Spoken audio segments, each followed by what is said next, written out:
हाल की रिपोर्टों से संकेत मिलता है कि भारत में पोल्ट्री और गैर पोल्ट्री दोनों प्रजातियों में H5N1 बर्ड फ्लू वायरस का पता चला है, जिसमें बाघ, तेंदुए और पालतू बिल्लियां शामिल हैं। टाइम्स ऑफ इंडिया के अनुसार आंध्र प्रदेश में H5N1 से 2 वर्षीय एक लड़की की मौत हो गई, जो जूनोटिक ट्रांसमिशन की संभावना को उजागर करती है। ये वायरस विभिन्न राज्यों में जंगली पक्षियों और घरेलू पशुओं में भी पाया गया है, जो संभावित मेजबानों की एक विस्तृत श्रृंखला का संकेत देता है। आंध्र प्रदेश के कई राज्यों में प्रकोप एवियन इन्फ्लुएंजा एक अत्यधिक संक्रामक वायरल रोग है जो पक्षियों को प्रभावित करता है, कभी कभी स्तनधारियों में भी फैलता है।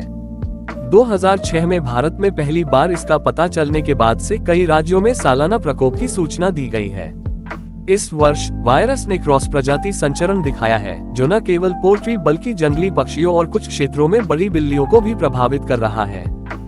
पिछले साल दुनिया भर में स्तनधारियों में बर्ड फ्लू का प्रकोप 2 गुना से भी ज्यादा हो गया, जिससे ये जोखिम बढ़ गया है कि वायरस संभावित रूप से मनुष्यों के बीच फैल सकता है, एक अंतर्राष्ट्रीय एजेंसी ने चेतावनी दी। जबकि मानव संक्रमण का समग्र जोखिम कम बना हुआ है, मवेशियों, कुत्तों और बिल्लियों जैसे स्तनधारियों में बर्ड फ्लू के प्रकोप से यह संभावना बढ़ जाती है कि वायरस अंततः मनुष्यों के बीच संचारित हो सकता है। पिछले कुछ वर्षों में एवियन इन्फ्लुएंजा दुनिया भर में पहले से कहीं ज्यादा फैल गया है, जिसके कारण बड़े पैमाने पर पोल्ट्री की हत्या की गई, अंडों की कीमतों में उछाल आया और संक्रमित जानवरों के संपर्क में आने वाले कई लोगों की मौत हो गई। रिपोर्ट में चेतावनी दी गई है कि बर्ड फ्लू पशु स्वास्थ्य संकट से कहीं ज्यादा है। ये कृषि, खाद्य सुरक्षा, व्यापार और पारिस्थितिकी तंत्र को अस्थिर करने वाली एक वैश्विक आपात स्थिति है। विश्व स्वास्थ्य संगठन के अनुसार बर्ड फ्लू के लगभग 50% संक्रमण ऐतिहासिक रूप से घातक साबित हुए हैं।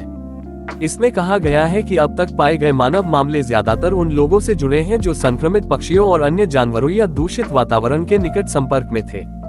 सरकार की प्रतिक्रिया। सरकार वायरस के प्रसार को नियंत्रित करने के लिए कदम उठा रही है, जिसमें पोल्ट्री फार्मों की जैव सुरक्षा ऑडिट, रोकथाम संचालन और जंगली जानवरों के बीच प्रसार को रोकने के उपाय शामिल हैं।